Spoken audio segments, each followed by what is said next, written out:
मित्रांनो, धूर्तपणाचा कळस गाठत रोहिणी कला आणि अद्वैतच्या खोलीत पोहोचलेली आहे. आणि तो जो ग्रंथ आहे ज्यातून सगळ्या प्रश्नांची उत्तरं मिळणार असतात, त्या ग्रंथावरच ती पाणी टाकायला निघाली. म्हणजे चांदेकरांच्या घराचा रास्त करून टाकणं हे तिचं ध्येय आपल्याला तर चांगलंच माहितीये. पण आता त्या दिशेने ती पुन्हा नवीन पाऊल टाकायला निघालीये. पण तितक्यात कला तिथे येते आणि कलाला ते दिसतं. आणि कला जेव्हा तिला रंगेहात पकडते तेव्हा कला म्हणते, रोहिणी मॅडम, तुम्ही इथे काय करताय? का आलात तुम्ही इथे? तेव्हा रोहिणी आता काय बोलणार हा सगळ्यात मोठा प्रश्न तिच्या समोर आहे. कारण रोहिणीला बोलायला जागाच उरत नसते. काय रिझन देऊ याच विचाराने तिची खरं तर धांदल उडालेली असते. त्यातल्या त्यात पुस्तकावर पाणी टाकणं राहिलंच बाजूला, पण कलाला सामोरं कसं जायचं हाच तिला सगळ्यात मोठा प्रश्न असतो. तर मित्रांनो, तुम्हाला काय वाटतं की काय होईल? तुमच्या प्रश्नाचे उत्तरं आजच्या व्हिडिओमध्ये दडलेली आहे. त्यामुळे आजच्या व्हिडिओला शेवटपर्यंत नक्की बघा. चॅनलला सबस्क्राईब करा आणि व्हिडिओला लाईक करायला विसरू नका. चला तर मग मित्रांनो, सुरुवात करूया आजच्या व्हिडिओला कुठलाही उशीर न करता. नमस्कार मित्रांनो, लक्ष्मीच्या पावलांनी या मालिकेच्या आजच्या भागामध्ये आपण बघणार आहोत. चांदेकरांच्या घरात आता सगळे दिवाळीच्या फराळाची तयारी करायला लागलेले आहेत. सगळेजण लाडू वळू लागतायत आणि आता अद्वैतला तर जमत नाहीये, पण सगळे त्याला हसतायत. तितक्यात कला आता त्याला म्हणते, चांदेकर इकडे ये. तेव्हा अद्वैत हळूच तिच्या बाजूने झुकतो. तेव्हा कला त्याला सांगू लागते की तू चिडलास ना, की तुझे गाल लाडवासारखेच गोल आणि गोड दिसतात. तेव्हा अद्वैत आता तिच्याकडे बघतो आणि हसत असतो. कला म्हणते, हे बघ, तुझा प्रयत्न चांगला आहे चांदेकर, पण तुला नेमकं काय करायचंय ते कळत नाहीये, मी सांगू? तेव्हा अद्वैत म्हणतो की हो. तेव्हा कला म्हणते, तू लहानपणी चिकट मातीचे गोळे केलेत का कधी? अद्वैत म्हणतो, हा. मग अरे तसंच आहे हे अगदी. बघ, चिकट माती कशी खूपच सैल आहे किंवा घट्ट आहे त्याचा अंदाज घेऊन तू गोळा बनवतोस ना. अरे मग लाडवाचंही तसंच असतं. घे बरं थोडंसं सारण, हे घे. हा. तेव्हा कला आता अद्वैतला हे सगळं बोलून शिकवत असते आणि अद्वैत सुद्धा तसं फॉलो करत असतो. आणि तसं फॉलो करत करत आता अद्वैत लाडू बनवत असतो. आता हळूच तो तुपाचं बोट त्याला लावतो. कला ज्या पद्धतीने सांगते त्या पद्धतीने, आणि कला त्याला इतकं समजावत असते तरी सुद्धा त्याचे लाडू फुटून जात असतात. आता कला त्याला तरी पण व्यवस्थित बनवायला शिकवत असते. आता कला जे जे शिकवते ते अद्वैत फॉलो करतो आणि शेवटी अद्वैतला पण कलासारखा लाडू बनवायला जमतो. तेव्हा कला म्हणते, झाला की नाही लाडू बनवून? तेव्हा अद्वैत म्हणतो, हो मग झाला बघ. तेव्हा अद्वैत आता घरात सगळ्यांना त्याने बनवलेला लाडू दाखवतो. तेव्हा आबा म्हणतात, अरे वा, खूपच छान. तेव्हा आता अद्वैत म्हणतो, खरे एक गोष्ट तुझ्या लक्षात आली का? हे बघ, ही गोष्ट मला जमत नव्हती आता, हा, आणि तू मला समजावून सांगितलीस, मला शिकवलीस, तशीच मी तुला सुद्धा साथ दिली. तुला ज्या गोष्टी जमत नव्हत्या त्या तुला हाताने धरून शिकवल्या. आता झालो ना आपण मेड फॉर इच अदर.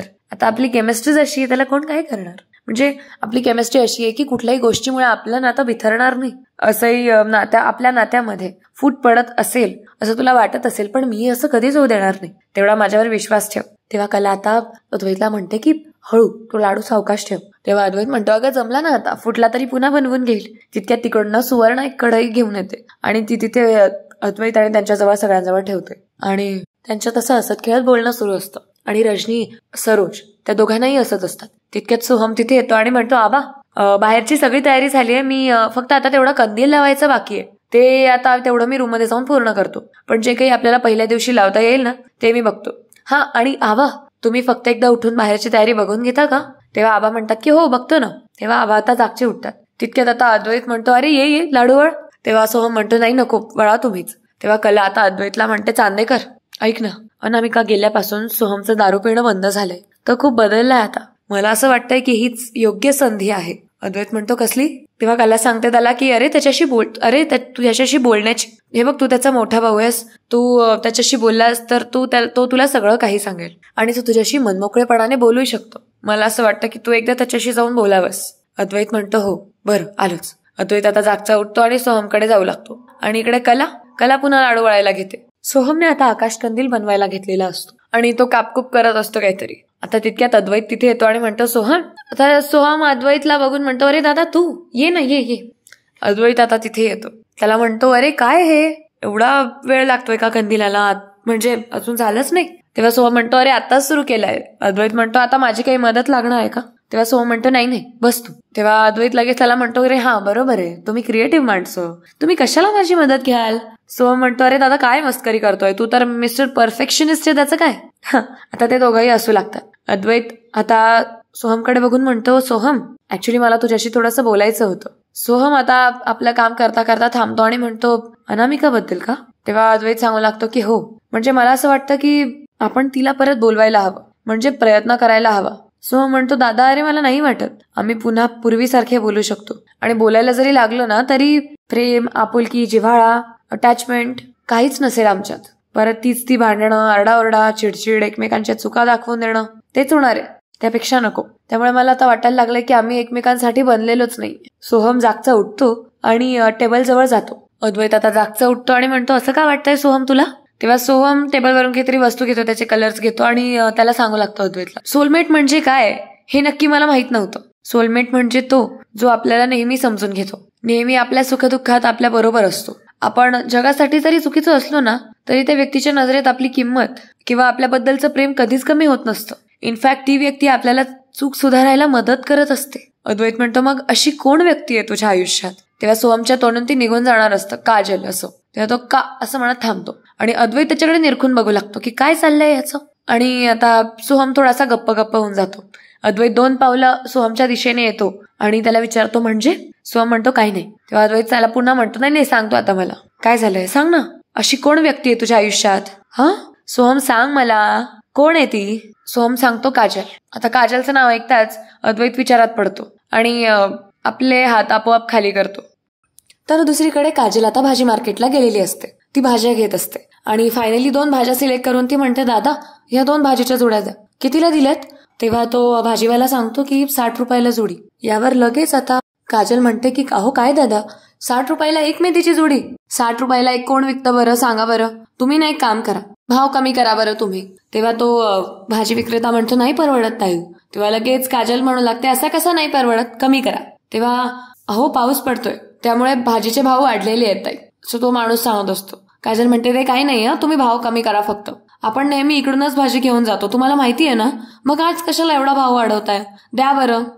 लगेच आता तो माणूस म्हणतो, हो नाही परवडत, कसं काय देऊ? आता त्या दोघांची हुज्जत चाललेली असते. म्हणजे रागात नाही, अगदी नॉर्मली ते बोलत असतात आणि त्या दोघांची तीच हुज्जत चाललेली असते. आणि तितक्यात तिथे एक बाई येते आणि ती बाई अगदी रागात काजलकडे बघत असते. आता ती रागात का बघते कुणास ठाऊक, पण काजल नंतरून त्या भाजी विक्रेत्यासोबत अगदी हसत खेळत बोलत असते भाजी विकण्यावरून. आणि दुसरीकडे इकडे आता चांदेकरांच्या घरी सगळ्या बायका लाडू वळत असतात. यांचे अजून लाडू वळून झालेलेच नाहीये. दुसरीकडे आता यांना सगळ्यांना बघून रोहिणी मनोमन म्हणते की सगळे लाडू बनवण्यामध्ये मग्न आहेत, तर मी याचा फायदा घेऊन वेळेची संधी साधून फक्त त्या पुस्तकाचं त्या ग्रंथाचं एक पान फाडून काहीच उपयोग नाही असं वाटतंय. तर जास्त पानं मी लंपास करायला हवे. ते अद्वैत आणि कला कधी जोडतील ते पहिलं पान त्यापेक्षा, आणि नंतरूनचे पानं त्यापेक्षा मी पूर्ण पुस्तकच खराब केलं तर, असा विचार रोहिणीच्या मनात येत असतो. एकीकडे अद्वैत सोहम जवळ असतो. अद्वैत म्हणतो, सोहम याचा अर्थ तू तिच्याबद्दल एवढा सिरियस आहेस? एक सेकंड सोहम, जितकं मी तुला ओळखतो मला माहितीये, तुझ्या मनात एखाद्या व्यक्तीबद्दल जरा जरी असलं तर उगाच त्या व्यक्तीला तू जराही जवळ करणार नाहीस किंवा त्रास देणार नाहीस. मला सांग एक्झॅक्टली काय चाललंय तुझ्या मनात? सोहम लगेच म्हणतो, नाही दादा जाऊ दे, मी माझं काम करतो. अद्वैत म्हणतो, नाही बस तू इथे थांब आता हे सगळं, आणि मला सांग एक्झॅक्टली काय चाललंय तुझ्या मनात. सोहम म्हणतो, दादा खरंच सांगू का, काजल सगळ्यात आधी माझी मैत्रीण होती. हाय हॅलो पासून तर ते पाठीवर थाप मारून चल रे मित्रा म्हणणारी, मी जर उदास असेल ना तर सोड ना यार म्हणून माझ्या सोबत राहणारी. तिने मला आधी कधीच विचारलंच नाही की तू असं का केलंस, असं का वागलास. मी जर एखादी गोष्ट केलेली नसेल ना तर ती शांतपणे ऐकून घ्यायची, किंवा केलेली असेल तर ते सुद्धा ऐकून घ्यायची. तिला जर वाटलं तर त्यावरती काहीतरी ओपिनियन द्यायची. जर तिला माझी एखादी गोष्ट पटली नसेल तर ती मला समजून सांगायची. पण तिने मला कधीच जज केलं नाही. माझी पेंटिंग्स जेव्हा विकली जात नव्हते ना तेव्हा तिने तिच्या कॅफेमध्ये माझ्या पेंटिंगचं एक्झिबिशन लावलं. जेव्हा मला काहीच जमत नव्हतं, मी काहीच करू शकत नव्हतो, तेव्हा ती होती माझ्यासोबत. तर दुसरीकडे आता काजल जी भाव करत असते आणि त्या भाजी विक्रेत्यासोबत बोलत असते, तिच्याजवळ ती बाई येते जी तिच्याकडे रागाने बघत असते. ती बाई येते आणि तिचा हात धरून तिला आपल्याकडे वळवते आणि म्हणते, काय ग काय चाललंय तुझं केव्हाचं? हे बघ, ही असली तुझी थेर आहे ना, त्या सोहमकडे दाखवायची किंवा दुसऱ्यांकडे दाखवायची. उगाच तुझ्या जाळ्यात ना माझ्या नवऱ्याला अडकवायचं नाही, सांगून ठेवते तुला. तेव्हा लगेच आता काजल म्हणते, अहो ताई काय बोलताय? तेव्हा ती बाई म्हणते, गप्प बस. काय ताई? इकडे दिनकर आता त्याच्या मिसळ पावच्या गाडीवर कोणाला तरी भाजी पाव देत असतो आणि तितक्यात त्याच्या कानावर त्या बाईचा आवाज येतो आणि ती कोणाला तरी काहीतरी बोलत असते हे त्याच्या लक्षात येतं आणि तो ते बघू लागतो. ती बाई आता म्हणते, हे बघ, तुझ्या तोंडून आमचं नाव पण घेऊ नकोस आणि नको ती नाती जोडायची नाही आमच्यासोबत. तितक्यात आता तो जो भाजी विक्रेता असतो तो म्हणतो, अगं सुनंदा ती मेथी. तितक्यात ती बाई म्हणते, अहो गप्पा बसा तुम्ही. आणि काय हो, ही फालतू पोरगी तुमच्याशी काय एवढी दात काढून बोलत होती? काजल म्हणते, अहो तुम्ही काही काय बोलताय, तुम्ही ऐकून घ्या आधी माझं. तेव्हा ती बाई तिला खूप ऐकवत असते काजलला. म्हणजे थोडक्यात अनामिकाने काजलचं संपूर्ण चरित्रच संपवून टाकलेलं असतं. तर ती बाई तिला खूप आरडाओरडा करून बोलत असते, तिचा अपमान करत असते. तर दुसरीकडे रोहिणी आता जागची उठते. सगळेजण लाडू बनवण्यामध्ये, लाडू वळण्यामध्ये मग्न आहे हे तिला कळतं आणि ती तशीच उठते आणि लगेच कला अद्वैतच्या रूम मध्ये शिरते. आता सोहम अद्वैतला सांगत असतो, दादा तुला माहिती आहे की मी खूप इंट्रोव्हर्ट आहे, सगळ्यांशी मनमोकळेपणाने बोलूच शकत नाही असा मी आहे. एखाद दुसराच माझा असा कोणी जवळचा मित्र होऊ शकतो. ती काजल किती कमालची एक्स्ट्रोवर्ट आहे, म्हणजे सगळ्यांशी तिची दोस्ती आहे. आम्ही स्वभावाने किती एक्स्ट्रोवर्ट किंवा इंट्रोवर्ट असलो किंवा अपोजिट असलो तरी ती माझी बेस्ट फ्रेंडच आहे अजून पण. घरच्या जबाबदाऱ्या होत्या तिच्यावर, म्हणून तेव्हा तिला माझ्याबरोबर लग्न करायचं नव्हतं आणि हळूहळू ती माझ्यापासून दूर जायला लागली. आणि त्याच दरम्यान अनामिका माझ्या आयुष्यात आली. मग लग्न कधी ठरलं, कसं ठरलं हे माझं मलाच कळलं नाही, पण अनामिकाला माझ्याशी लग्न करायचं होतं. तुमचा सगळ्यांचा होकार होता, म्हणून मग मी पण काही बोललो नाही. पण अरे लग्नाच्या दिवशी काजलच्या लक्षात आलं की तिचंही माझ्यावर प्रेम आहे. तिने तिच्या प्रेमाची कबुली दिली आणि मग पुढे काय झालं हे तुला माहितीच आहे. मग दादा, अरे तोपर्यंत माझ्या हातात काहीच नव्हतं. लग्नाच्या या पॉइंटला येऊन मी काहीच करू शकत नव्हतं, म्हणून निघून गेली होती काजल माझ्या हातून आणि वेळ सुद्धा. तेव्हा अद्वैत म्हणतो, सोहम याचा अर्थ लग्न करताना तुझ्या मनातही काजलच होती. तर सोहम लपून लपून का असेना पण उत्तर देतो की हो खरंय. तर दुसरीकडे आता इकडे जी हुज्जत चाललेली असते तेव्हा दिनकर बघतो आणि म्हणतो की हे सगळे लोक इथे का जमलेले आहेत, नक्की काय चाललेलं इथे. दिनकर म्हणतो आलोच हा, म्हणजे दिनकर त्याच्या कस्टमर्सना सांगतो आणि म्हणतो आलोच हा. आता दिनकर तिथे येऊ लागतो आणि इतक्यात काजल त्या बाईला सांगत असते, अहो ताई तुम्ही समजताय तसं काहीच नाहीये, उगाच तुम्ही माझ्यावर चुकीचे आरोप करू नका. ती बाई म्हणते, काय चुकीचे आरोप ग, अगं तू काय चीज आहे ना अख्ख्या गावाला माहितीये, देऊ का एक. तेव्हा ती बाई तिच्यावर हात उचलणार असते. तितक्यात दिनकर तिथे येतो आणि म्हणतो, अहो ताई काय चाललंय इथे, काय चाललंय, का ओरडताय माझ्या पोरीला. तेव्हा ती बाई लगेच म्हणते, काय आणि कशासाठी काय म्हणताय, तुमची ही बिलंदर पोरगी माझ्या नवऱ्यावर डोळे टाकत होती. तेव्हा दिनकर म्हणतो, काय बोलताय तुम्ही. तेव्हा ती बाई म्हणते, अहो बरोबरच बोलतेय मी, ती जर इथे आली तर तिथे कोल्हापुरात सगळ्यांचे संसार मोडतील. एक नंबरची फालतू घाणेरडी आणि पुरुषांना नादी लावणारी मुलगी आहे तुमची, काय हिला तर इथनं अकललीच पाहिजे. तेवढ्यात दिनकर म्हणतो, हो काही पण काय बोलतायत तुम्ही तिला. तेव्हा ती बाई म्हणते, अगदी बरोबरच बोलते. दिनकर म्हणतो, माझी मुलगी त्यातली नाहीये आणि काही पण काय बोलताय, जरा असं विचार करून तरी बोलत जा. चल ग हे काजल. तेव्हा ती बाई म्हणते, हा जा घेऊन जा, आणि तुम्ही काय बघताय, लागा कामाला आणि तुम्ही निघा. आता तिथे जमलेल्या सगळ्या लोकांना ती सांगत असते. तितक्यात आता काजल आता हिला दिनकरला म्हणते की बाबा सगळेजण माझ्याबद्दल इतका चुकीचा विचार का करताय, गावात माझं एवढं नाव कसं काय खराब झालं बाबा. यावर दिनकर म्हणतो, काजल बाळ तू नको जास्त विचार करू, आता हो बरं. असं म्हणत दिनकर तिच्या डोक्यावरून हात फिरवत असतो. इकडे आता सोहम अद्वैतला सांगत असतो की मला असं वाटत होतं की लग्नानंतर मी काजल बद्दल विचार करणार नाही, मला जेन्युअनली अनामिका बरोबर संसार करायचा होता आणि मी तसा प्रयत्नही केला आणि वाटलं होतं मला की अनामिका आणि माझ्यात सगळं काही सुरळीत होईल, पण दिवसेंदिवस सगळे फसत गेले त्यात. अद्वैत म्हणतो, सोहम कसं आहे ना की राजा आपण जेव्हा एकटे असतो ना तेव्हा गोष्टी वेगळ्या असतात, पण जेव्हा एक मुलगी आपल्या बरोबर लग्न करून आपल्यासोबत घरात येते, आपल्या बरोबर संसार करण्याची स्वप्न बघते, तेव्हा आपल्याला खूप जबाबदारीने वागावं लागतं, प्रत्येक गोष्ट सांभाळावी लागते. ते अनामिकाशी लग्न करून 3 आयुष्य पणाला लावली आहेत तू अनामिकाशी लग्न करून.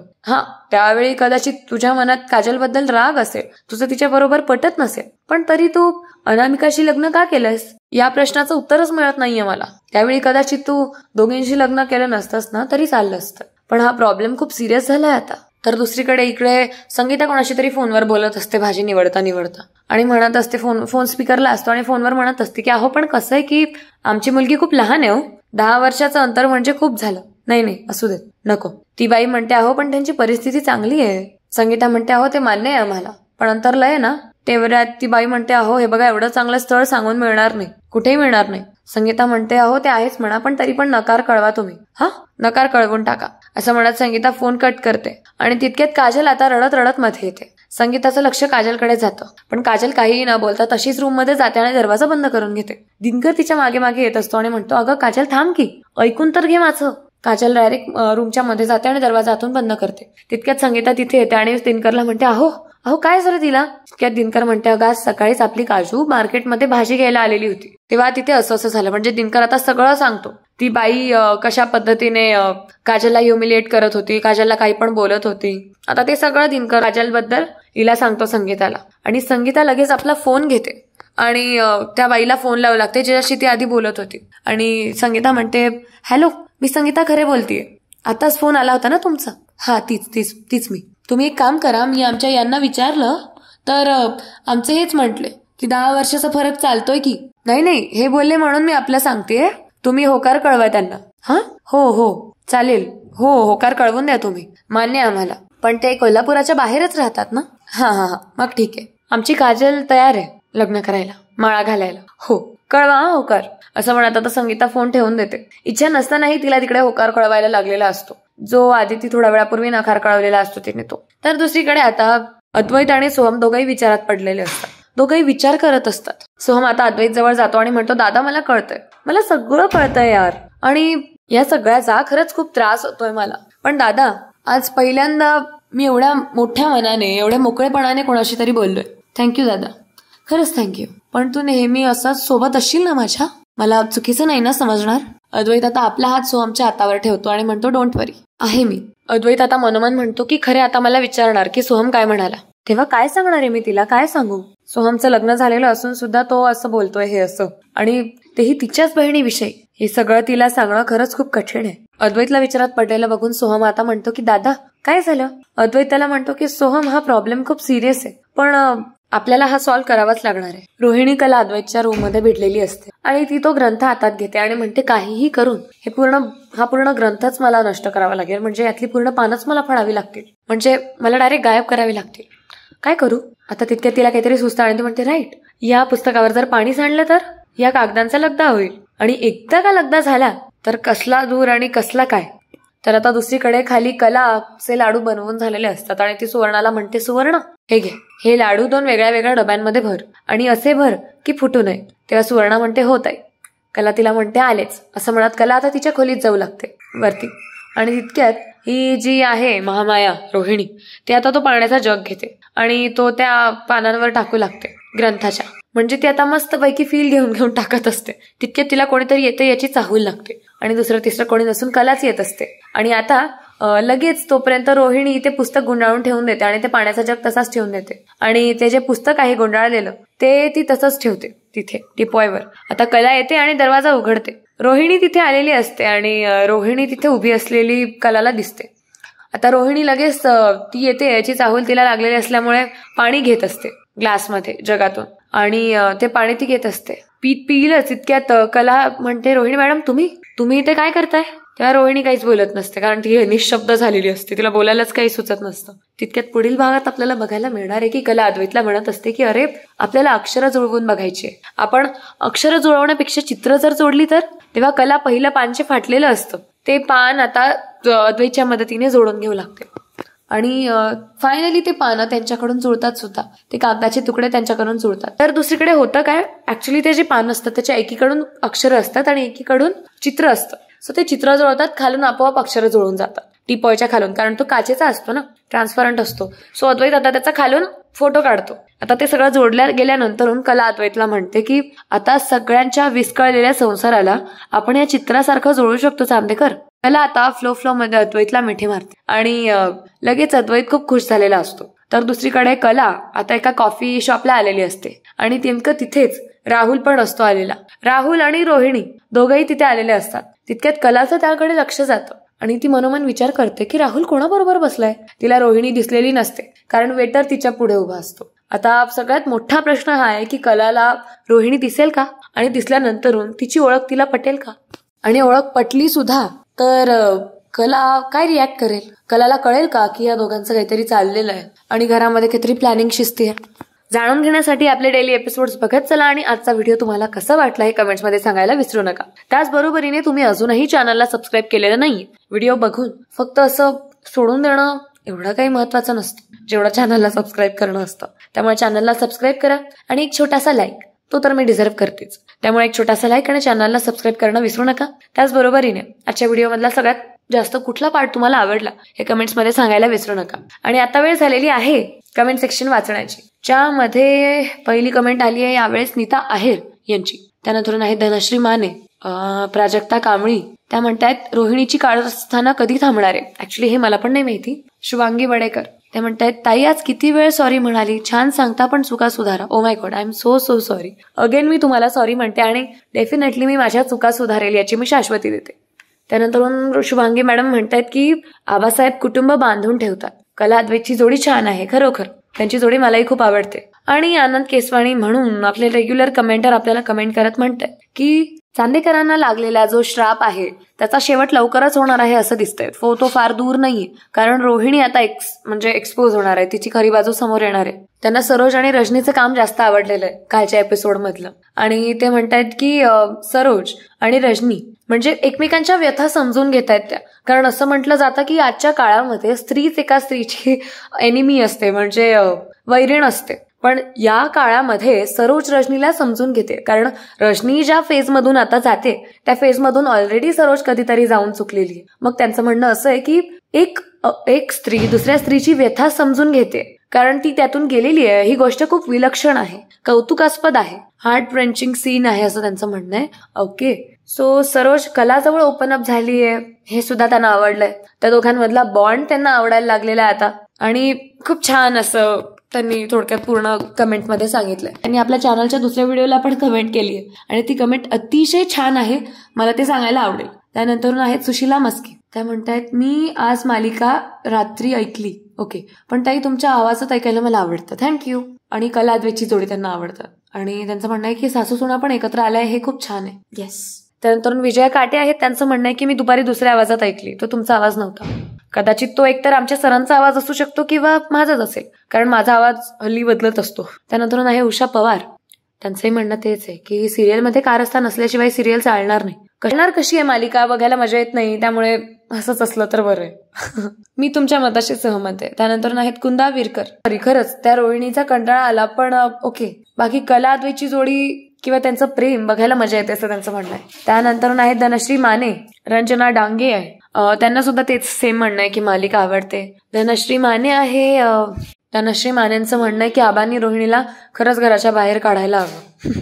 आता तसं जर झालं तर मजा नाही येणार ना मालिकेत. त्यानंतर आहे वर माउंट गेमिंग. ओके, त्यांचं म्हणणं आहे who is this presenter for one sentence she has to say sorry. Okay, so I don't want to represent wrong information and by mistake I said wrong things, so that's why I use to say sorry.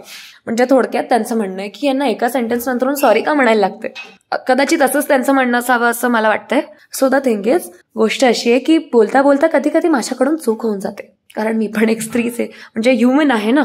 So बोलताना कधी कधी चूक होऊन जाते, आणि त्या चुकीमध्ये जर नाव पात्रांचं चुकीचं घेतलं गेलं तर आपली माहितीच संपूर्ण चुकते. त्यामुळे तसं व्हायला नको म्हणून मला सॉरी म्हणावं लागतं की जेणेकरून तेवढा पार्ट तुम्ही कन्सिडर करणार नाही. सो हे त्यामागचं कारण आहे. तर मित्रांनो, वेळ झाली आता थांबण्याची. मी आजच्या व्हिडिओला इथेच पॉज देते. आणि खरंच तुमचं असं भरभरून प्रेम बघून मी खरंच खूप भारावून गेली. त्यामुळे तुमचं प्रेम आता असंच कायम असू देत. आणि हो, मी आता इथेच माझ्या वाणीला पूर्ण विराम देत थांबते. भेटूया पुढच्या व्हिडिओमध्ये लवकरच. तोपर्यंत धन्यवाद.